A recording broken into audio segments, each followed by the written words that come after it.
పరంపరే silks లో anniversary day sale కళ్యాణం కమనీయం ఆఫర్ జూలై 1 నుంచి జూలై 30 వరకు 50% ఆఫ్.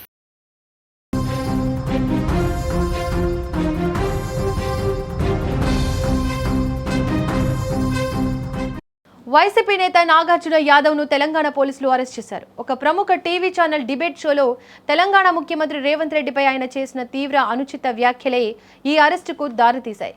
రాజకీయ చర్చ వేదికపై సీఎంను ఉద్దేశించి నాగార్జున యాదవ్ చేసిన వ్యాఖ్యలు తీవ్ర దుమారం రేపడంతో హైదరాబాద్లోని బేగం బజార్ పోలీస్ స్టేషన్లో ఆయనపై చట్టపరమైన కేసు నమోదైంది.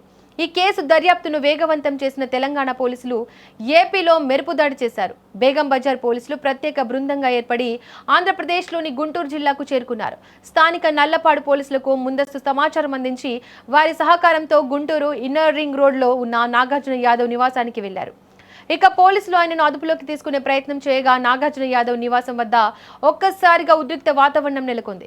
ఎలాంటి ముందస్తు సమాచారం, నోటీసులు లేకుండా తమ ఇంటికి వచ్చి ఎలా అరెస్టు చేస్తారంటూ నాగార్జున యాదవ్ కుటుంబ సభ్యులు తెలంగాణ పోలీసులతో తీవ్ర వాగ్వాదానికి దిగారు. అయినప్పటికీ తెలంగాణ పోలీసులు చట్ట ప్రకారం నాగార్జున యాదవ్ను అరెస్ట్ చేసి తదుపరి విచారణ నిమిత్తం భారీ భద్రత మధ్య హైదరాబాద్లోని బేగం బజార్ పోలీస్ స్టేషన్కు తరలించారు. నాగార్జున యాదవ్ను పోలీసులు తీసుకెళ్లిన అనంతరం ఈ ఉదంతం స్థానిక పోలీస్ స్టేషన్కు చేరింది. ఆయన భార్య నల్లపాడు పోలీస్ స్టేషన్కు వెళ్లి తెలంగాణ పోలీసులమని చెప్పుకుంటూ కొంతమంది గుర్తు తెలియని వ్యక్తులు తన భర్తను బలవంతంగా తీసుకెళ్లారని ఫిర్యాదు చేశారు. ఒక రాజకీయ పార్టీకి చెందిన అధికార ప్రతినిధిని ముందస్తు నోటీసులు ఇవ్వకుండా ఎలా అరెస్టు చేశారని ఆమె పోలీసులను నిలదీశారు.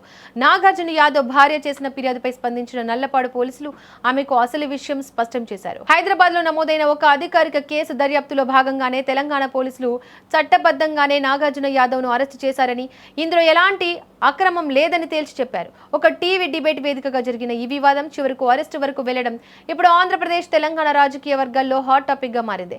భావ ప్రకటన స్వేచ్ఛ పేరిట హద్దులు దాటి వ్యక్తిగత దూషణలకు దిగితే చట్టపరమైన పరిణామాలు ఎలా ఉంటాయనే దానికి ఈ ఘటనే ఉదాహరణ అని టెక్నికల్, పొలిటికల్ విశ్లేషకులు అభిప్రాయపడుతున్నారు. హైదరాబాద్ బేగం బజార్ పోలీస్ స్టేషన్లో నాగార్జున యాదవ్ను విచారించిన అనంతరం పోలీసులు తదుపరి న్యాయపరమైన చర్యలు తీసుకున్నారు.